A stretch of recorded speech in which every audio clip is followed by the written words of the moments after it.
So once I'll quickly go over the table. Look at your table. First, what is projected? Akasha, or the space. First, space is projected. Space is the medium for sound. Without space, sound cannot happen. Yeah. So space is projected first, then the tanmatra, shabda tanmatra. Understand the word tanmatra, just very little degree. That's the way you can translate it, a small degree. Shabda tanmatra is projected, and then that projects the sense of hearing, or the shrotra, and you have a ear in the dream, of course, and then you can hear your sound. That is the shabda.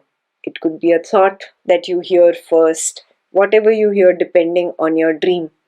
I just took you through my example of the flying dream. Every time you have a different dream, the projections are going to happen in a different form. It might not be a thought that you hear first, maybe some other sound that you hear first. Yeah, depending on what your dream is. You have a tiger running behind you, maybe you hear the tiger's sound, growl first. Yeah.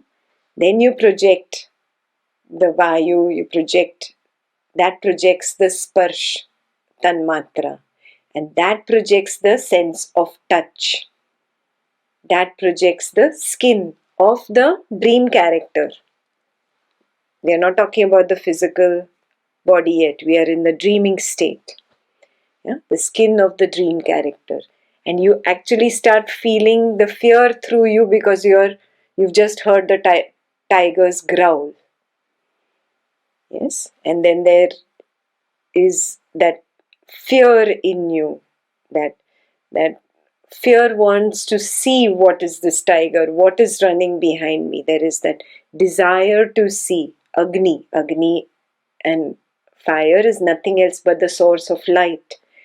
Only because of light will you be able to see an image. Light is a prerequisite for form. Remember that. You cannot see form without light.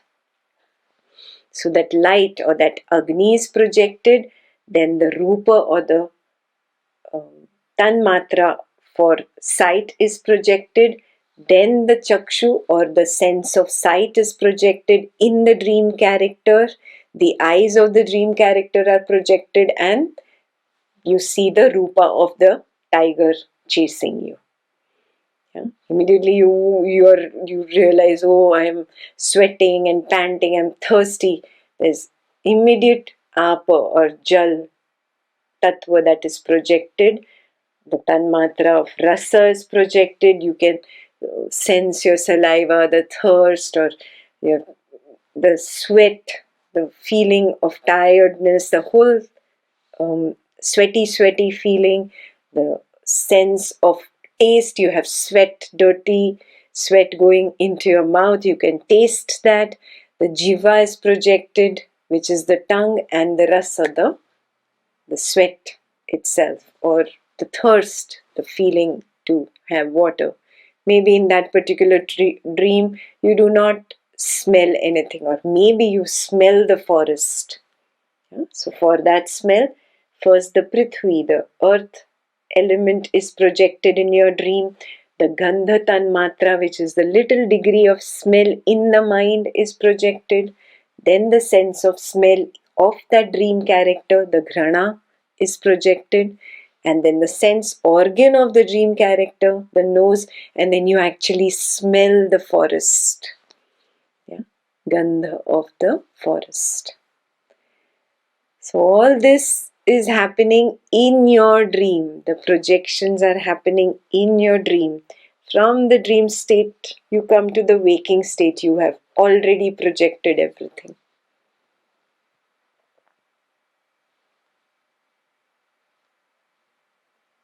So, Advaita says, where is the reality in this world? How do you know it is not illusory? Do you have proof?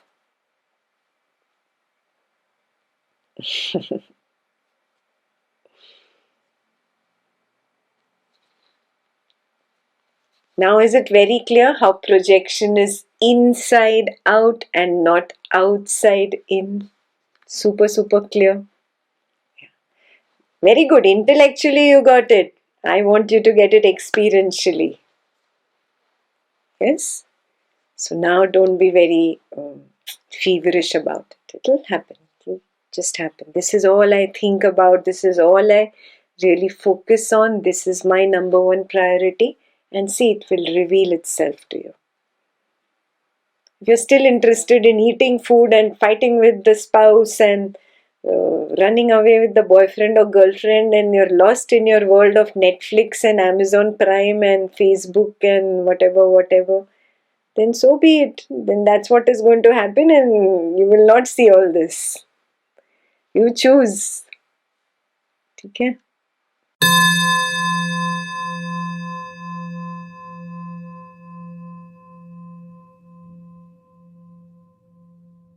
Yeah.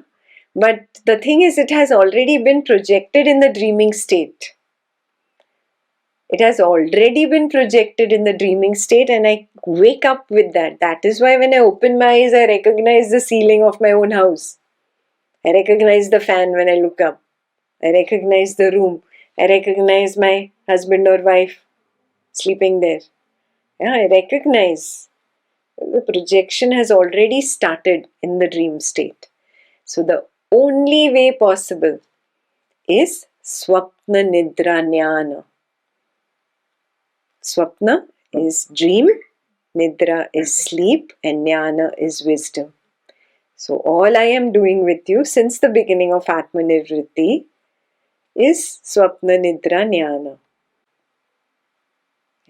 Actually experience it, then only you say, yes, I know it. Without that, don't even go that way. Yeah, again, you'll be lost in a land of belief, and that's not the intention here. No belief. I see it, I know it experientially. Yes, and you'll understand further only if you see this. Some of us have already started seeing it. Yeah. A little more interest in myself, a little more away from the world, a little more just to be with this. And it's very easy. I'm sure you will get it. So just relax, don't be feverish about it. Don't make a big thing out of it. This is all you think about. This is all you really focus on. You do all your regular household duties, but this is my number one priority. This is my focus. How a horse wears blinders, I am not going to look at anything else this week. That's how you wear blinders. And every night you get into bed with this intention that I wake up in the morning and I'm going to be able to see this. You think about this while eating, you think about this while cleaning, you think about this while cooking. All the time, this is all you think about. You will get it.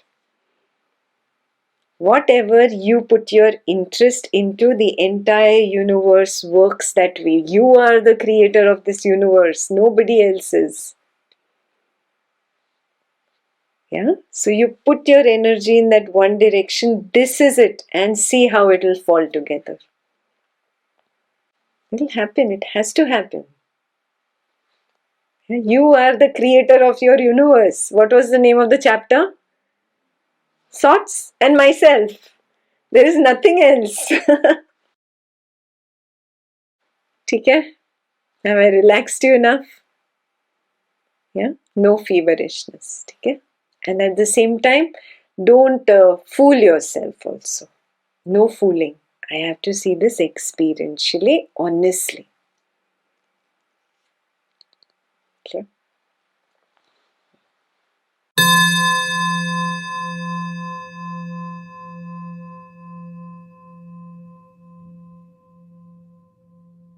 It just seems to be dreamless. You are still waking up with the same knowledge words that you were talking about, thinking about in the night. Those knowledge words are also nothing else but dream. Those words are not absolutely clear to begin with. It's just blurry white noise at the beginning. And then they form into some logical words slowly. You will see this happen. Yes? Then you'll remember Ekta probably on the screen, or you'll remember the video, maybe some Swami's video you saw. You'll see the words. Something will flash about the knowledge only, not about a tiger dream or anything, but that knowledge only. You'll see it. It's very simple.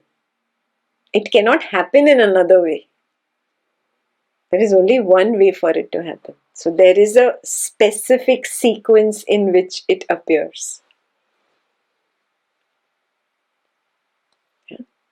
So whether self-awakened or not self-awakened, all this thing happens in that sequence. Only. Even an awakened person sees the difference is the awakened person sees is the unawakened person does not see it, but the same sequence happens. Correct. It's a fixed sequence. Right. Yeah. So there's nothing to take tension about. You'll get it. You might miss, okay, in my dream there was nothing to eat, so taste didn't come up, but you'll get it. You'll get the other 4, yeah? Or you'll get the first 3. That's how you'll get it, depending on it. One, in the first night's dream, you might not get. Next morning, next, 3rd day, 4th day, finally you'll get it. The getting it happens in the dream. Yeah. You'll wake up with that understanding. Oh, this is it.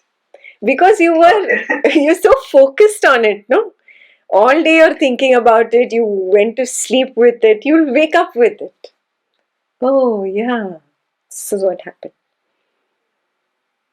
And chill. If it doesn't happen, also chill. Relax. Just relax. Yeah. Previously, the quality, like waking dreams seem more real and sleeping night dreams seem like, oh, it's just a dream. Now, they are both becoming equal. I notice in the dreams the sense of touch, the sense of the words much more prominently. Earlier it was blurry. Now it's becoming more like, oh, how equivalent the words I heard in that dream, sleeping dream, are equivalent to the words I hear in the waking dream. Yep. So. Yep. That's true.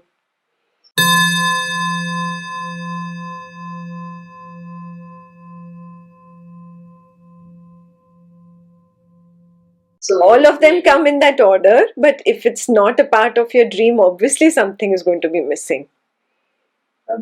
Yeah. Like in the tiger dream, there's nothing to really smell. I just made up the story of the forest you're smelling. You might not smell it at all. You're so fearful. What smell? Yeah.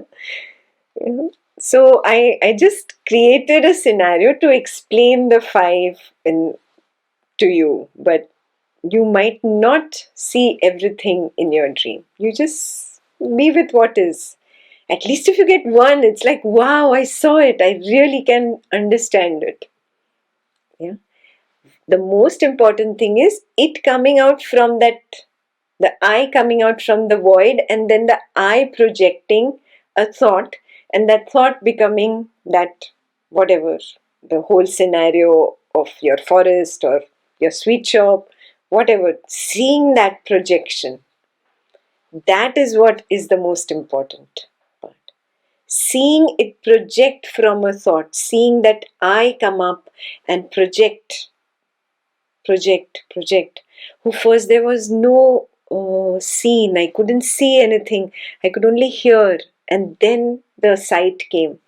That understanding, that shows you what is projection, why the word projection was used in the scriptures. That becomes very, very clear then. Yeah. And once you stop considering this world as real, it will stop bothering you. That is the ultimate freedom. That is why it's called moksha. Understand the meaning of the word moksha. I was bound by it. I was fettered. I was chained. I was a prisoner. And suddenly I've broken all those chains. I've just broken the bars. I'm free. I'm out of the prison. Because I realized the prison was not real. I just woke up from the dream. That is why it's called waking up. that liberation is unbeatable. Then you don't want anything to do with this world. It's just there. Okay, play. Game, I'll play. But you have got nothing to do with it, seriously. Yeah. So if you have to keep a desire, keep this one desire, because your desire is your thought and your world is running on that one desire. Yeah? So make it happen. It's in your hands.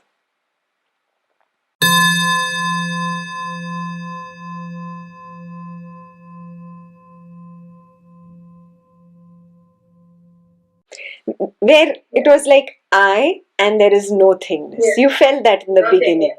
Yeah? And then you started feeling that I collapsing, disappearing. Yes.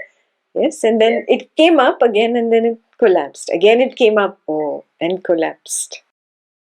The more you focus, the more it is standing tall. The more you relax, you become one with nothingness.